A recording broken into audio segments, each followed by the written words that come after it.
Assalamualaikum warahmatullahi wabarakatuh. Saya ingin dua sesi ya. Di tengah-tengah nanti ada musik lagi.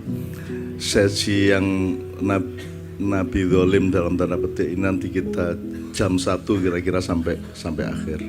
Nah sekarang saya ingin buang-buang kotoran-kotoran, sampah-sampah atau ganjalan-ganjalan. Yang pertama, saya sangat berbahagia malam hari ini karena setelah sekian lama saya bisa hadir bersama orang yang sangat saya cintai.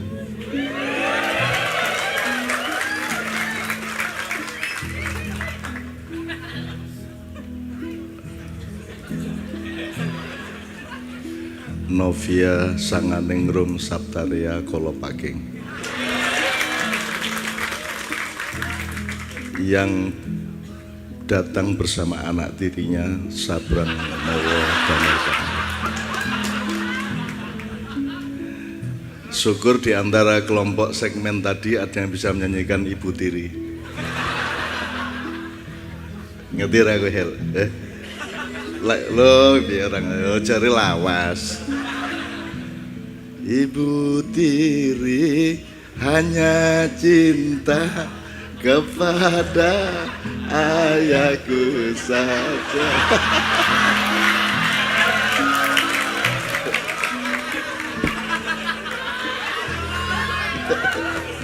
Jangan menyesatkan. Ibu Tiri hanya cinta kepada dompet ayahku.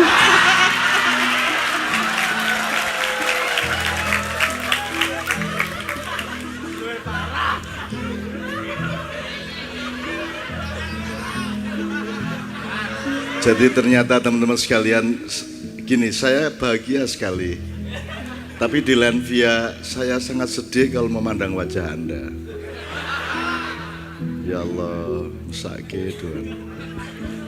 Jadi ini serius ya. Jadi sebelum nanti kita ngomong Nabi Zolim itu,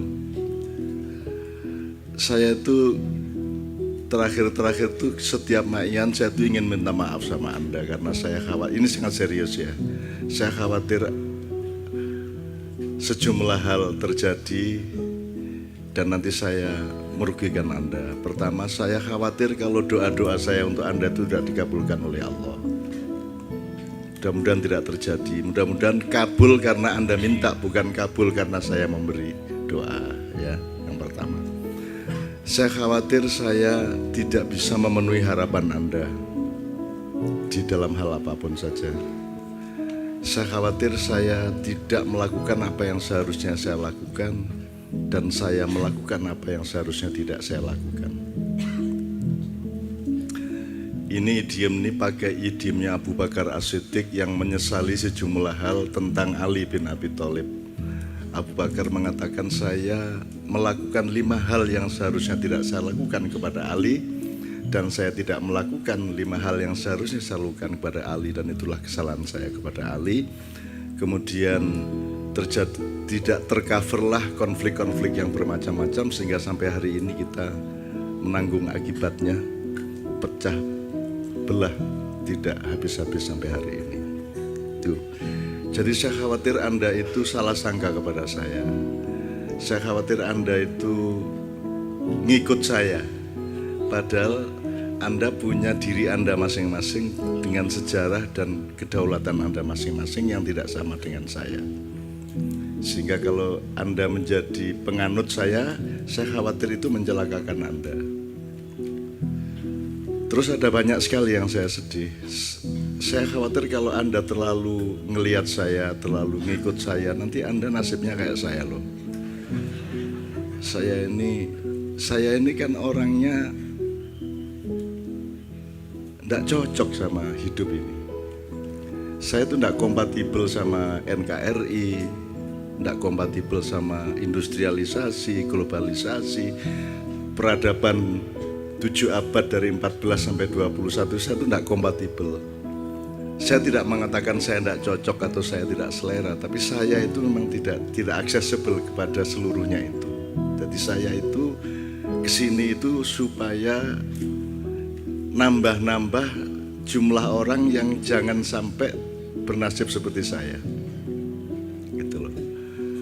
Jadi saya kan tiap hari ketemu sampean semua. Ada yang karyawan di hotel, ada yang anak Grab, GoFood,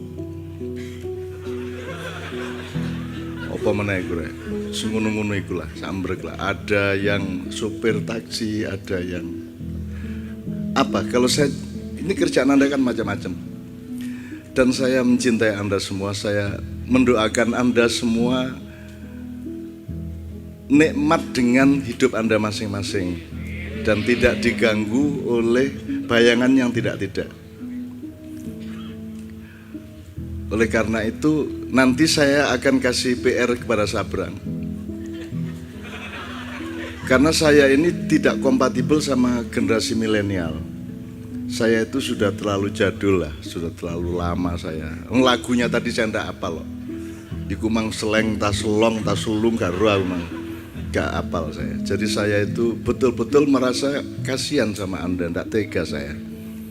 Jangan-jangan Anda tertipu oleh saya. Jangan-jangan Anda tersesat karena saya. Jangan-jangan Anda menjadi lebih sengsara karena saya. Oleh karena itu saya berpesan, apapun yang saya omongkan itu jangan ditelan mentah-mentah dan jangan diikuti begitu saja. Anda harus jadikan setiap informasi ke dalam diri Anda menjadi milik Anda yang diramu dengan keadaan Anda. Kemudian Anda ambil keputusan dengan kedaulatan Anda masing-masing di dalam keutuhan dan keseimbangan sedemikian rupa sehingga Anda tidak menjadi pengikut saya, tapi Anda menjadi pengikut dari keyakinan dan pikiranmu sendiri. Itu ya Mas ya. Ini saya sangat serius di mana saya tidak punya pengikut dan semua orang juga. Ya jangan diikuti, saya khawatir kalau diikuti saya. Saya ngikuti Nabi Muhammad ya setengah mati, tidak terkejar-kejar ya. Maksud Anda ngikuti saya gitu. Contoh yang utama adalah Sabrang, sejak kecil dia tidak punya naluri untuk mengikuti saya. Sehingga nalurinya tuh bantah itu. Kecil. Itu membuat kadang-kadang saya mau ngasih duit tidak jadi. Dobol ada cilik rahasia sudah gitu. Oke, itu sekedar Mas ya, sekedar apa? Salah satunya gini loh Mas. Anda ini hidup di Indonesia yang kayak gini. Anda itu generasi milenial, yang generasi di atasnya, yang sebelumnya. Anda harus menyesuaikan diri terhadap semua fenomena milenial yang sekarang. Sementara saya ini kan sudah terlanjur kuno banget. Saya itu generasi old zaman now. Ya tapi kita generasi old ya. Tapi zaman now, gelem ora gelem. Dan saya sudah tidak bisa coba. Kalau saya tidak ada Novia Kolopaking, hancur lebur hidup saya. Karena sambungan saya dengan dunia yang sekarang berlangsung itu ora meng ATM kabeh. Apa saja saya itu enggak nyambung. Kalau enggak ada Mbak Via saya enggak nyambung sama hidup ini. Saya bodoh gitu. Terutama gini Mas. Yang saya tidak bisa berikan di Maknya adalah pelajaran-pelajaran manajemen, entrepreneurship, kewirausahaan, ya, pemasaran, marketing, dan kan saya tidak bisa sama sekali, belas itu tidak bisa saya. Saya tidak bisa memasarkan wajah saya sebagaimana para caleg. Saya tidak bisa memasarkan eksistensi saya, bahkan dengan bodoh saya keluar dan berhenti dari aktivitas saya di media massa sejak tahun 22. Sejak tanggal 22 Mei 1998. Saya tidak nulis di koran, tidak nonton TV sampai hari ini karena saya itu tidak kompatibel. Jadi nonton TV acara apa saja itu ora iso aku. Apik banget jadi aku ora iso ndelok. Kok iso ya kaya ngono aku. Jadi saya itu belum cukup, Mas. Saya tuh belum cukup dewasa, belum cukup intelektual, belum cukup software saya itu nggak bisa ngejar acara televisi Indonesia itu. Kok ampuh ya aku jan ra mudeng aku. Ngono kok guyu ya. Kok aku urung iso guyu ya. Jadi saya tuh merasa betul-betul dekaden. Sampai saya bikin level stratifikasi gini Bang. Saya Ma'iyah itu kan level paling bawah di dunia dan di Indonesia. Jadi hanya bisa nyambung sama rakyat kecil. Kalaupun birokrasi ya birokrasi yang paling bawah. Lurah, camat, kapolsek, dan ramil. Bupati ya mulai ngene-ngene aku sudah nggak nyenggas. Jadi kalau saya tidak ada sosiologinya, tidak ada terminologinya, tapi kira-kira gitulah. Ma'iyah ini nyambungnya cuma sama orang-orang kecil, sama orang-orang di bawah. Kalau ada ada hierarki birokrasi ya birokrasi paling bawah. Nah, nyambungnya sama kiai-kiai kecil di desa-desa. Tapi begitu mulai ketua cabang udah tidak nyambung sama saya tidak nututi Mas. Sudah canggih mereka. Jadi saya paling bawah, di atasnya nanti ada ketua-ketua cabang, terus ada bupati, ada gubernur gitu ya. Terus di atasnya lagi ada aktivis, anak-anak mahasiswa yang pinter-pinter ya toh, yang ngerti teori bermacam-macam. Terus ada LSM, ada gerakan mahasiswa, ada seniman gitu ya. Itu saya nggak ngejar lagi, udah itu 2 tingkat di atas saya. Dan yang paling tinggi yang saya tidak mampu ngejar adalah teman-teman wartawan. Nggak nyambung sama sekali saya sama wartawan. Jadi saya ingin ngasih tahu bahwa KC ini sudah 20 tahun itu loh, nggak pernah berhasil. Sehingga tidak seorang pun wartawan tahu bahwa ada KC 20 tahun di sini. Aku renget ya. Jadi aku nggak punya kata, nggak punya bahasa. Piye carane ben aku mengkoyo pungguk merindukan rembulan. Gitu. Jadi saya nggak bisa. Kemarin saya di acara Hari Pers Nasional di Surabaya, moderator saya itu dulu Red Pel Tempo, Mas Wahyu Muryadi. Mas Wahyu itu deket sama saya sudah lama. Saya juga dulu pernah jadi mentor atau trainer wartawan di zaman tahun 70-an awal. Tapi gimana ya cara ngasih tahu bahwa saya ini bukan seperti yang dia kenal gitu loh. Bahwa saya ini temennya Doni, itu enggak bisa tahu dia. Bahwa saya ini temennya, bahwa saya ini di KC itu pernah di Kompas diberitakan, di KC gini, Pak ini mengatakan gini. Terus endingnya acara Kenduri Cinta itu juga dihadiri oleh budayawan MH Nur Najib. Kompas loh. Jadi saya juga teman-teman wartawan di Jogja, Kedaulatan Rakyat, Tribun, Solo Marhen, apa itu enggak. Saya gimana ya? Kok saya enggak punya bahasa? Saya tuh ingat jadinya. Oh, pantas. Dulu Marquesot itu enggak bisa dipahami siapa-siapa. Ketika 2 tahun dia Marquesot di rumah saya. Itu kalau sudah ada diskusi mahasiswa, terus Mas Seho datang sambil bawa tang, bawa obeng gitu ya, dia anak bengkel ya. Terus ngomong, jari sopo Indonesia gak ngono iku rek, taek kabeh ngapusi ngono. Nah, teman-teman mahasiswa yang sedang diskusi tiba-tiba diam, cep. Karena ndak bisa memahami Marquesot. Apa ini Marquesot ngomong apa? Marquesot kalau di level yang sama dengan saya, wong dia satu level sama saya, sama orang kecil, aku paham dia. Dia seorang filosof, dia seorang yang utuh kepribadiannya segala macam. Dia jelas filosofi hidupnya, jelas hulu hilir dari nilai-nilainya sangat jelas. Tapi dia tidak bisa dipahami, gitu loh. Dia sok paham aja kepada Marquesot, sok paham kepada dunia mahasiswa, sebagaimana saya sok paham kepada Indonesia. Padahal saya kan tidak paham kepada Indonesia. Gitu. Oke teman sekalian, jadi sebenarnya saya sangat serius ya dengan gelo saya ini. Kan saya ini enggak bisa ngajar. Sekarang yang coba Anda lihat di seluruh Jakarta, Anda lihat ke daerah-daerah, Anda lihat ke Jogja. Itu berapa ratus ribu pengusaha, sekian kelas dari atas sampai bawah. Semua orang entrepreneur yang baik, semua orang pengusaha yang baik. Sementara saya, sekeluarga saya, Sabrang juga, itu ndak bisa dagang. Padahal kalau Anda entrepreneurship-nya tinggi, Anda tidak hanya bisa menjadi punya perusahaan, Anda juga bisa punya sekolahan banyak. Syaratnya Anda harus punya naluri dan manajemen dagang yang baik.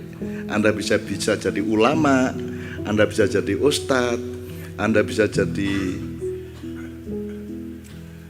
caleg, Anda bisa jadi, pokoknya asal dagangnya pinter, Anda bisa jadi apa saja. Lah saya ini tidak bisa apa-apa belas. Jadi saya juga tidak pernah menuntut diriku akan pernah menjadi apa. Tidak akan pernah, mergo anjene gak iso. Belas, tidak bisa saya. Itulah yang saya sesali. Jangan sampai Anda itu tertipu oleh saya. Aku kira iso apa-apa tenang. Bisa saya itu mendoakan. Itu pun saya panik kalau tidak kabul gimana ya. Akhirnya saya sering, kalau malam itu sering saya mabur. Yo Joko banget toh gitu kan saya kan. Ya Allah, mbok jangan dipermalukan dong saya banget dong. Saya sudah ikhlas loh saya, insya Allah. Saya doain banyak orang tiap hari di mana-mana dan saya enggak bener-bener saya bisanya saya cuman seperti itu. Kalau enggak sampean kabulkan terus piye? Katanya udhuuni astajib lakum. Lah kalau ndak kabel terus karep sampean ya opo? Gitu teman sekalian ya. Jadi ini untuk awal saya ingin mengenalkan ini. Saya mohon maaf, pokoknya sampean jangan salah sangka ya. Sampean harus olah semua yang Anda terima tadi, ya, supaya ini jadi komunikasi. Brang tolong nanti dijelaskan. Kata communication itu kan dari bahasa Yunani komunikare apa begitu ya, tidak tahu bacanya. Pokoknya menurut saya intinya pada commune, menjadi di situ menjadi komunalitas, menjadi komunal, menjadi komunisme, menjadi semua, menjadi common sense. Pokoknya sesuatu yang dihimpun, yang berhimpun, yang ada transformasi dan terjadi persambungan satu sama lain. Makanya komunikasi itu kalau bahasa Indonesianya jalinan. Kalau saya jalinan. Kalau enggak terjadi jalinan namanya bukan komunikasi. Jalinan yang membuat sebuah bulatan komunalisme, sebuah bulatan yang kemudian menjadi tanda bahwa komunikasi itu terjadi. Harus ada jalinan. Maka metodenya adalah silaturahmi. Kalau bahasa Arabnya komunikasi itu adalah muwasalat.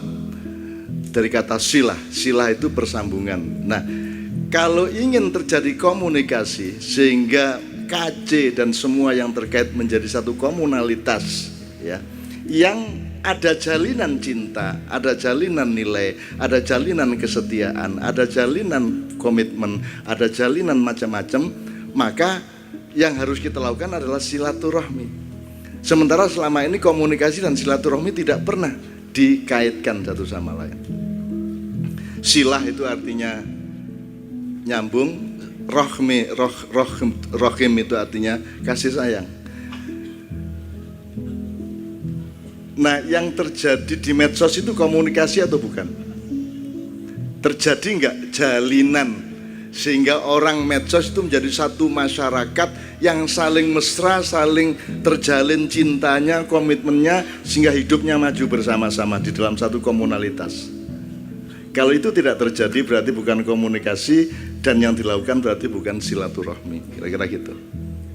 Nah, monggo akan bagaimana. Nah, kalau kita ngomong Nabi Dzolim, nanti kita harus pertama konsepnya adalah pertama yang harus menjadi dasar adalah komunikasi tadi, silaturahmi, kayak sama dengan pencak silat.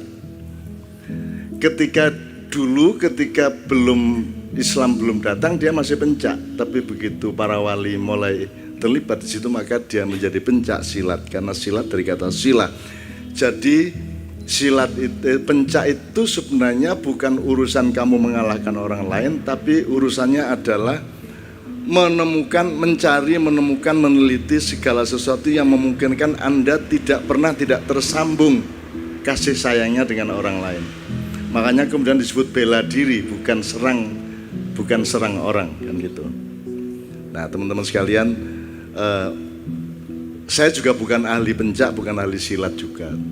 Cuman saya pernah bikin teori-teori macam-macam mengenai pendekar, mengenai segala itu kan cuman yaitu karena saya tidak punya kerjaan aja. Termasuk ini tadi loh, musik tadi loh, aku seneng banget.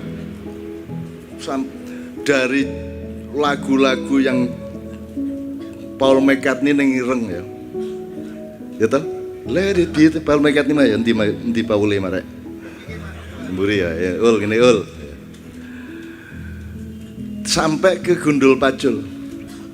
Dan tadi saya ketawa sendiri waktu Gundul Pacul. Kan endingnya apa? Kalau itu kan manajemen politik. Anda kalau masih kecil, Anda boleh gembelengan semaunya.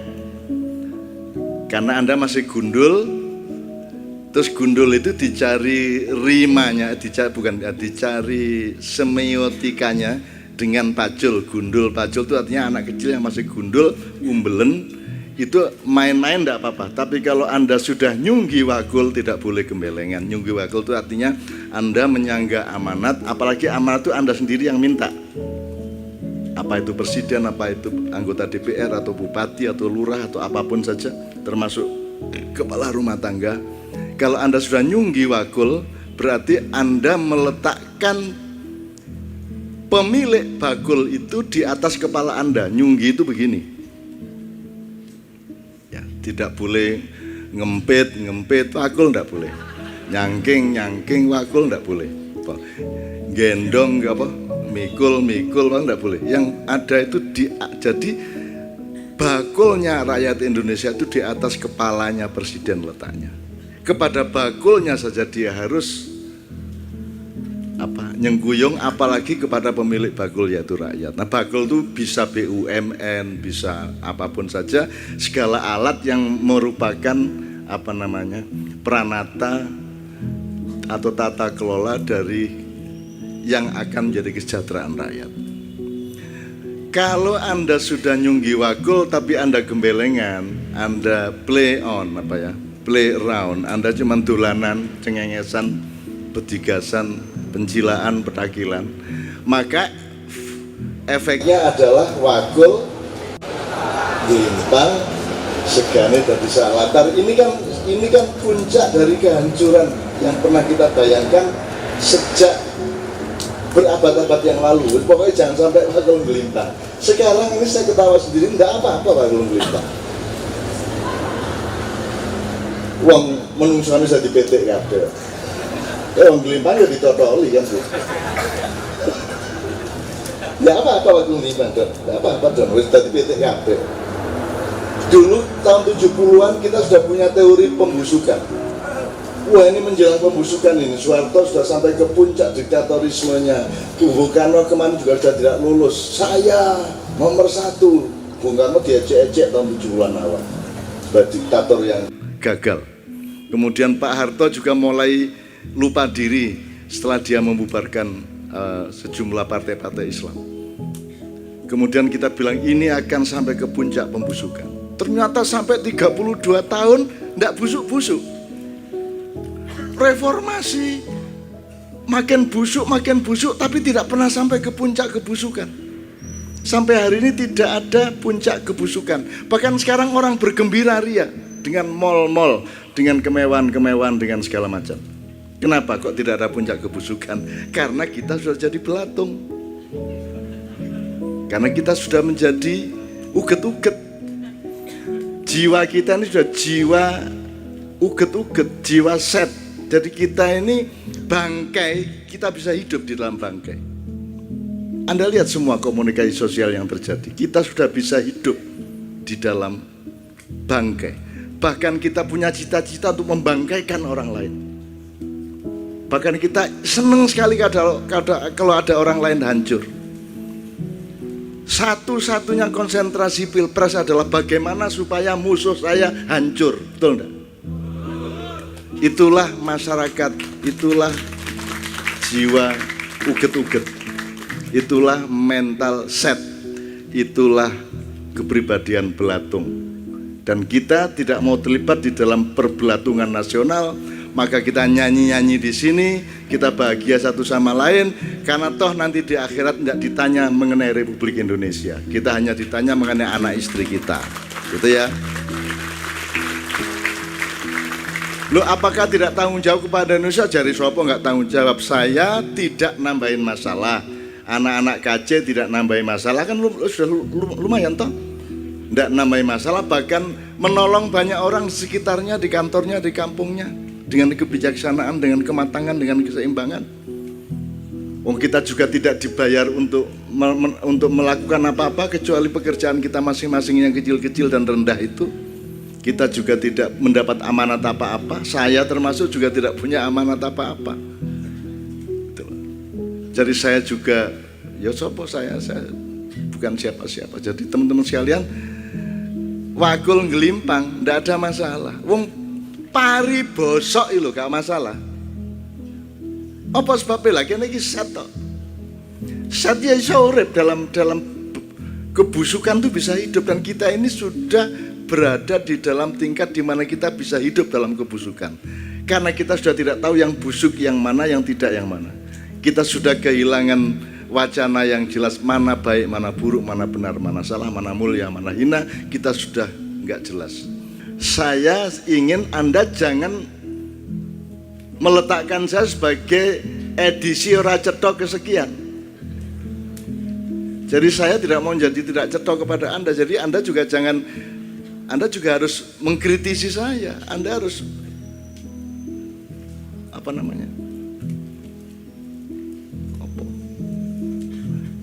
waspada kepada saya. Jadi saya sebenarnya pengen nulis judulnya waspada terhadap MH. Dulu di KC saya 10 tahun yang lalu sudah ada judul bunuh MH. Ya toh? Ingat ya, bunuh MH, dan saya senang sekali. Bunuh MH itu artinya jangan saya menjadi kanker di dalam hidupmu. Jangan menjadi daging tumbuh, tapi harus menjadi daging yang bersilaturahmi dengan daging sejati di dalam tubuhmu, dengan darahmu, harus kompatibel. Apapun yang datang dari saya harus menjadi bagian yang positif dari diri Anda. Begitu negatif Anda buang. Makanya selalu di lamanya kita tekankan bahwa yang penting bukan apa yang saya omongkan, tapi kemampuan Anda untuk mengelola apa yang sampai kepada Anda itu menjadi sebuah manfaat baru, sebuah kreativitas baru, sebuah produksi baru bagi kehidupan yang lebih baik. Nah, supaya saya tidak berkepanjangan, sementara sesi ini saya cukupkan di sini. Nanti kita ngomong mengenai Nabi Zalim ini. Tapi saya tadi setelah mendengarkan kedek-kedek tadi ya, tadi ada monyet apa tadi itu? Babon-babon malah di si Pramoyo. Saya itu kan berguru sama Sabrang. Loh, setiap orang adalah guru, setiap orang adalah murid. Saya banyak mendengarkan Sabrang untuk hal-hal yang saya tidak mungkin tahu. Dan saya juga punya banyak hal untuk Sabrang yang Sabrang tidak butuh, kan gitu masalahnya. Payah saya. Itu sama dengan nasib saya ke Indonesia. Saya itu tidak mampu melakukan yang Indonesia mampu lakukan, dan saya mampu melakukan yang Indonesia tidak butuh untuk melakukan. Lah wis, tidak ada gunanya hidup saya, kan gitu kan. Dari serpiye meneh. Untung aku duwe anak-anak di KC yang masih salah sangka kepada saya. Gitu. Nah, belajar saya kepada Sabrang itu 3 hal yang saya ingat ini tadi setelah mendengarkan lagu segmen umat dan segmen 18 tadi. Pasca 17 toh ya, 18 gitu.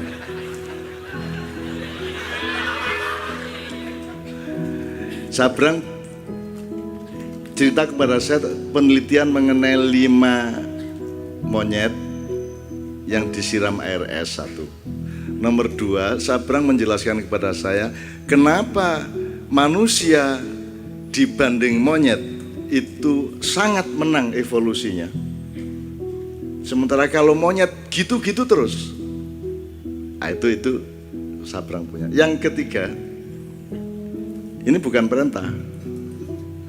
Ini anjuran, tapi diam-diam juga, awas nek gak diomongno gitu. Yang ketiga gini, Mas. Saya itu mungkin ahli di masa silam, tapi saya bodoh untuk masa kini, untuk masa depan kita tidak tahu. Kita masih unda-undi, maksud saya gini. Sabrang pernah mengatakan bahwa bedanya orang barat sama orang timur adalah kalau orang barat itu melakukan perjalanan atau perjuangan keluar dirinya, tapi kalau orang timur melakukan perjalanan ke dalam dirinya. Dia pasti bisa lebih menjelaskan, tapi saya kasih clue sedikit. Jadi kalau orang barat, Anda tahu orang-orang ya, Anda tahu bagaimana kebesaran mereka bisa dicatat. Gedung-gedungnya, peninggalan-peninggalannya, selalu sesuatu yang di luar dirinya. Sementara kalau orang timur, Mojopahit tidak punya peninggalan, Demak tidak punya peninggalan, ya toh? Sriwijaya tidak punya peninggalan, yang gede-gede kayak di barat, sehingga kita diremehkan di mana-mana. Karena menurut Sabrang orang timur itu perjuangannya ke dalam dirinya. Jadi yang diurus orang timur adalah pengembangan kepribadiannya, manusianya, bukan hasil fisik di luar dirinya. Itulah itu. Saya kasih contoh misalnya, Borobudur itu termasuk dahsyat enggak? Apa bedanya Borobudur dengan mall? Gede ini kan meh-meh podo ya mas ya. Ada mall yang lebih gede dari Borobudur. Tapi bedanya apa mas? Kalau mall itu, supermarket atau apapun itu untuk apa mas? Kenapa dia dibikin? Apa aktivitas yang disediakan oleh dia? Materialisme, perdagangan, kapitalisme, industri, orang berjual beli. Jadi sesuatu yang sifatnya materialistik di luar dirinya. Kalau Borobudur itu letaknya di luar apa di dalam diri manusia? Nilai Borobudur itu letaknya di luar manusia atau di dalam diri manusia? Di dalam. Itu contoh dari bangunan timur. Jadi Borobudur itu ada arupa datu, ada rupa datu, ada ini, ada ini, ada ini. Dan semua itu adalah konsep yang letaknya di dalam diri manusia. Sama dengan pertunjukan wayang. Wayang kulit. Wayang kulit itu bukan teater modern.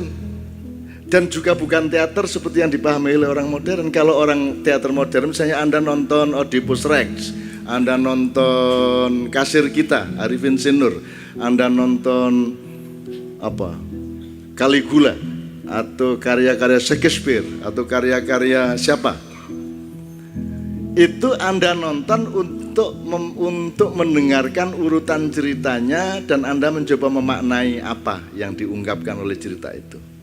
Tuh kalau teater, Anda nonton di tim juga begitu. Misalnya nanti ada Sengkuni, ya, orang tidak tahu, datang untuk memahami apa maksudnya Sengkuni ini, lakon Sengkuni 2019 ini. Nanti di Surabaya tanggal 8 dan 7-8 Maret, di Jakarta tergantung gedungnya, ya. Apa bedanya dengan wayang? Kalau orang nonton wayang mas, sudah tahu ceritanya mas. Lakon apa aja udah tahu penontonnya itu. Jadi dia tidak nonton wayang dengan matanya. Yang ditonton di panggung wayang itu hanya alat untuk supaya dia ada di dalam kesadarannya. Oh, iki kudu diajar iki. Itu di dalam dirinya. Oh, iki elek iki kudu mati iki. Ya gitu. Jadi dia nonton atau dia menyadari kembali, meneguhkan kembali ingatan dan kesadarannya terhadap nilai-nilai yang ada di dalam dirinya. Itulah kebudayaan timur, bukan kebudayaan barat. Nah sekarang kita ini timur tidak, barat belum. Angel lagi. Ibarat ayam selalu ingin lomba terbang. Lomba terbang tidak pernah berhasil, dia jadi ayam juga tidak mau, kan begitu. Kan susah bangsa kita ini. Makanya ada 45 pertanyaan yang kita siapkan untuk calon presiden. Meskipun dia juga kan ada pengantarnya, ini tidak harus dijawab. Dijawab sebagian monggo, seluruhnya monggo. Tidak dijawab juga tidak ada masalah, tidak terkena pasal berapapun. Bahkan dianggap tidak pernah ada pertanyaan, tidak apa-apa lah, enak toh maknya itu mas. Tidak Tidak apa-apa kok nanggep rano rapopo. Dan saya tidak akan mengatakan apa sesungguhnya, karena sebelum sabrang ya, semua banyak hal di Maia yang saya omongkan itu Mas, sebenarnya kalau Anda boleh, kalau Anda bersedia untuk nyicil belajar ya, sebenarnya yang lebih penting itu adalah apa yang tidak saya tulis. Bingung ya. Misalnya aku nulis cet, dolek ono sing ora tak tulis. Dolek ono kenapa kok saya nulis itu? Ah itu kan tidak saya tulis Mas. Ngerti Mas? Sebenarnya saya tidak pernah ngomong tentang apa yang sebenarnya saya omongkan. Karena saya berhadapan dengan orang yang juga tidak akan paham kepada apa yang sudah saya simpan itu. Jadi kalau ibarat Al-Quran ada banyak, lebih banyak lagi ayat yang ada ayat yang difirmankan jumlahnya 6.666, tapi jumlah ayat yang tidak difirmankan berapa kira-kira? Tidak terbatas. Berapa sifat Allah? 99 katanya. Kok bisa loh Anda bilang Allah sifatnya 99? Kok Allah kok bisa dihitung gitu loh? Tidak mungkin sifatnya Allah 99. Sifat Allah tidak terhingga, tidak terbatas, tidak terjangkau oleh angka. Cuman karena kita itu bisanya cuman segitu, ya sudah dikasih tanda-tanda saja ada 99. Tapi bukan itu sifat Allah yang sesungguhnya. Karena Allah sendiri mengatakan, laukanal bahru midadal li kalimati rabbi lanafidal bahru qabla an tanfada kalimatu rabbi walau ji'na bimidlihi madada. Andaikan seluruh air dari 7 samudra ini dipakai untuk menulis, menjadi tinta untuk menuliskan ilmu-ilmu Allah, maka akan kering 7 laut itu sebelum bisa menuliskan ilmu Allah, meskipun dituangkan kembali air ke 7 samudra terus menerus, madada terus menerus. Jadi jangan salah sangka bahwa Allah itu